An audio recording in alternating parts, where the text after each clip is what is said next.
Hey, it's Mr. Drew here, and welcome back to our channel. Today we're going to be talking about our marine touch tank.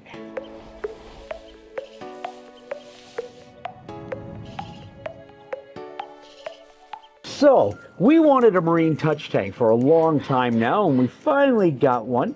And it's been a wonderful experience for people coming in. One of the things about the marine touch tank is the water is incredibly cold because this is based on the Gulf of Maine, and the waters can vary. Right now it's less than 50 degrees, and that's still warmer than the air temperature, but still cold for human touch.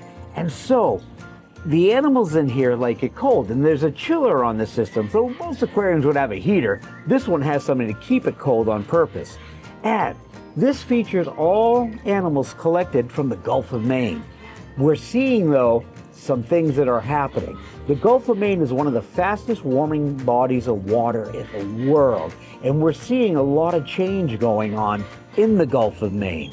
And some people argue that it's not happening. Some will argue it's happening faster than it should, and why it's changing, and all the things involved. But the truth is, it is changing, whether you want to believe it or not, or whether you want to blame humans or not. But it is happening, and we're seeing the changes. When I was a young kid, there were certain things that were never around, and now they're appearing.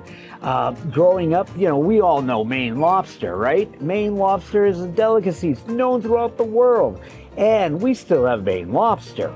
But now we're starting to see something that is coming in from what was known more in Maryland, the blue crabs. Blue crabs are entering, and they are establishing and breeding in Maine waters, which is unheard of. When I was a kid, that wasn't the case.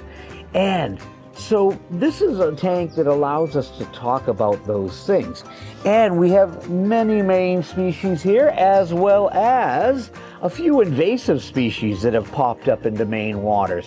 One of the invasives is right here. He kind of a stationary little guy.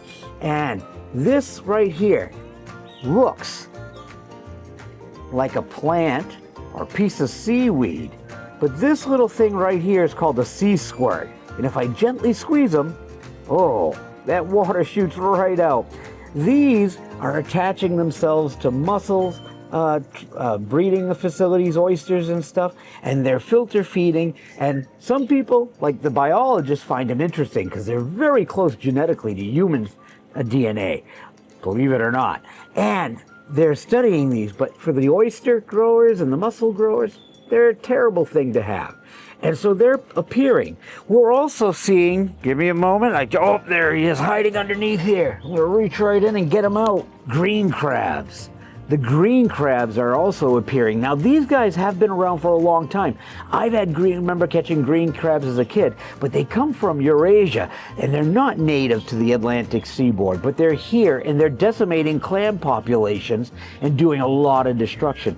So these guys here are found everywhere. Now crab design is one of the most reoccurring things throughout all of history. No matter, whoops, good thing he's over the water. No matter what period in prehistoric life, crabs have always been around. It's a perfect design. We also have here the rock crab, who's native. And the rock crab, this guy's missing his claws. He will grow them back with his molt. But what happens is with the Jonah crabs and the rock crabs, a lot of people will break off their claws for eating purposes, and they let the crab go because they know they'll grow back. It's kind of like an endless resource. But these guys help feed and scavenge on the bottom. He's like, put me down. I'm going to let him go back in his in the tank there. Whoop, and there he goes right in. And he'll probably burrow himself in the sand. We have another crab in the touch tank I just saw. I'm very lucky because this guy's little. Let me get him out of here. There we go. This little guy right here, he's a hermit crab. And hermit crabs are found all over. Now, hermit crabs, they take the shells of dead snails. So as they grow, they look for a new shell. And the new shell is not a matter how big the shell is, it's a matter how big the opening is. And it's like trying on a new pair of shoes. They might put on a shell, take it off, try another pair, another shoe, or another shell. And they keep going until they find one they like. And then that's what they'll wear till they molt and grow again. So in this is a little tiny hermit crab. I'm gonna put him over here. Maybe we can get a good picture of him underwater. because he'll crawl around once I get him under there.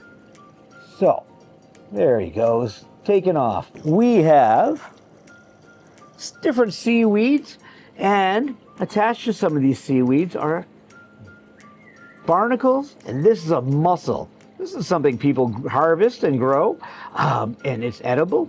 The mussel, it gets that name because it's incredibly strong. And on there, the barnacles, they're little filter feeders, and they have little arms that filter and wave through. And so when they're out of water, they'll close up, but underwater you can see them. And those little barnacles, for a long, long time, frustrated a man called Charles Darwin because he couldn't figure anything out about them. They realized eventually that these are related, they're crustacean. They're related to crabs. And so it took a long time to figure out what a barnacle actually was. And you'll see barnacles growing not only on mussels, but on rocks. You'll see them growing on snails, lobsters. They'll even grow on whales and sea turtles. They grow everywhere. And in some cases, they can be a nuisance to the animal that they're on because they can do damage to their shells or cause different problems, like for lobsters, if they get growing in the claw area where they can't use their claws. So that's a mussel. Let's see what else we got poking around in our tank today. We have, in our tropical tank, you saw a Maine lobster body in there that was being eaten. In here we have the claws. And again, the lobster had passed away. So we're just gonna take these and break them open, exposing some of the meat, and we'll put it back in so that the crabs and stuff can eat this. We don't want to waste anything, so we'll take it. Much easier to break apart when they're cooked, and we'll place it throughout the tank. And what'll happen is the crabs and snails and crabs will all eat it and stuff. In here we have also fish, and these little fish over here that are swimming around, they're called banded killies. They're not overly colorful like tropical fish. They're actually rather drab. But when they're inbreeding, they are, to me, one of the more beautiful little fish. Very simple beauty. And the nice thing about these guys is they can live in fresh water and salt water. So they're adaptable between the ecosystems.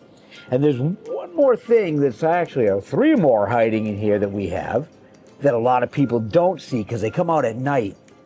That's the eels. We have American eels in here, and American eels can grow large.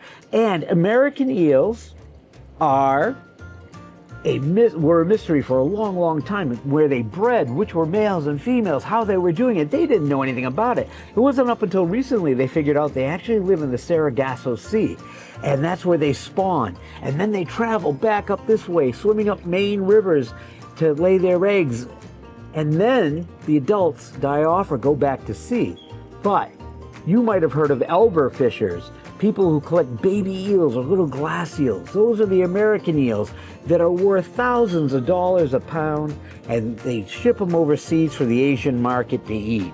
So they're very, very secretive, and they're hiding under the sand. So occasionally we'll have pictures, or I'll show a picture of one sticking his head out, or even then, they might come out and swim, but it's usually at night we'll see them.